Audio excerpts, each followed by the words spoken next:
ọlọ́rọ̀ ní ọba tẹlòmíì jẹ́ ibi àwọn followers orí burúkú lórí social media lẹ́lòmíì ò fi kàgbà kó wájú ọlọ́run àtàwọn tó ń wá subscriber ọ̀fọ̀ subscriber àsọnù tó ń wọ́n tí wọ́n pasápò tí wọ́n tínú ilé tí wọ́n dùn tí wọ́n àmọ́rọ̀ ọlọ́rọ̀ kékeré tí wọ́n máa fẹ̀ lójú ayé ẹlòmíì ó bàjẹ́ kò ní rí yọ̀nú ọlọ́run àtàwọn bloggers ẹni òfò tó jẹ́ pé bẹ́ẹ̀ bá yẹn ti ń já tẹ́sẹ̀ rẹ̀ ń já kúrò ní gọ́tà báyìí ẹ mọ̀ tí wọ́n gọ́tà tán ni ọ̀rọ̀ ọlọ́rọ̀ kékeré ẹ wà bá wọn fẹ̀ lójú gbogbo ayé àmọ́ gbà bí ẹni gbàgbọ́ ọtí ẹ̀yin ọ̀rẹ́ ní títí ẹ̀ dáa tẹ́ fọ̀rọ̀ ẹnu yín iṣẹ́ yín iléeṣẹ́ yín gbogbo nǹkan tẹ́ gbé lọ́wọ́ tẹ́ fi tún tiẹ̀ ṣe rí àfẹ́ tó ní ìṣù kékeré tẹ́ wà bá tiẹ̀ jẹ́ kanlẹ̀ ẹ̀yin bloggers ẹni òfò tẹ́ fẹ́ lo mọ́tò ńlá tẹ́ fẹ́ kọ́lé sẹ́stéètì tó dáa tẹ́ dẹ̀ ń bà tàwọn ẹbí kan jẹ́ ọ̀rọ̀ Bọ́láńlé Ninalowo àtìyàwó rẹ̀ Ninalowo lọ́wọ́ àgbà káàkiri gbogbo orí social media ń sìn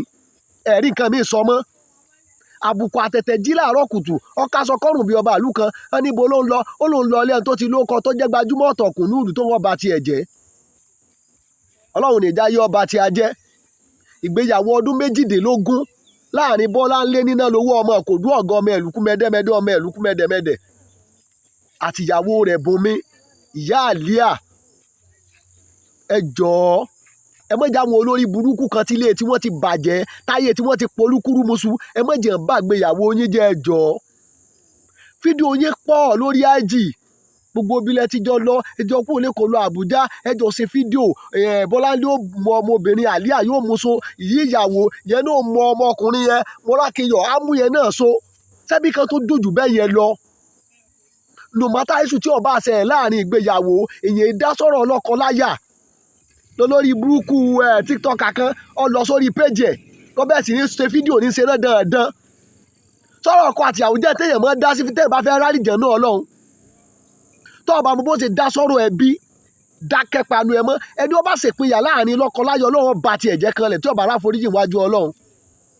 ó wá lọ sórí fídíò ó lọ sórí péjì ẹ bẹ̀ sí ní ṣe fídíò tó ń bú Bọ́láńlé Ninalowo tó ń ṣépè fún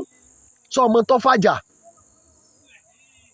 ẹ rí i pé mi ì dá sírú àwọn ọ̀rọ̀ báyìí àmọ́ bí tí mo wà etí mi ti kó iṣẹ́ kan náà ládẹ́jọ́ ń ṣe lọ́jọ́ orí mo ju Bọ́láńlé Ninalowo lọ nídìí iṣẹ́ tíátà mo jù lọ ń bẹ̀ àmọ́ ó ti jẹ́ èèyàn olóko olókìkí ọmọ yẹn ó travel ó ní connection ju gbogbo nǹkan ló ní jù mí lọ ní nǹkan rẹ̀ tí bá rẹ tó wá fẹ́ fọ̀rọ̀ ẹnu bá tiẹ̀ jẹ́ èmi náà fọ̀rọ̀ ẹnu tó tiẹ̀ ṣe kọ̀sẹ̀ mi bẹ́ẹ̀ tẹ́ ẹ̀ bá lè fọwọ́ yín tó ṣe ẹ mọ̀ fẹ̀nu yín bàjẹ́ ibi ẹnu díẹ̀ sí òde bẹ́ẹ̀ mọ́ tó fàjà Bọ́láńlé Ninalowo ọmọ Ìkòdú ọ̀gá ọmọ ẹ̀lùkú mẹ́dẹ́mẹ́dẹ́ ọmọ ẹ̀lùkú mẹ́dẹ́mẹ́dẹ́ ọmọ àṣàlẹ̀ jẹjẹ yóò róbìn rí my brother from another mother nǹkan ní èrè òní bàjẹ́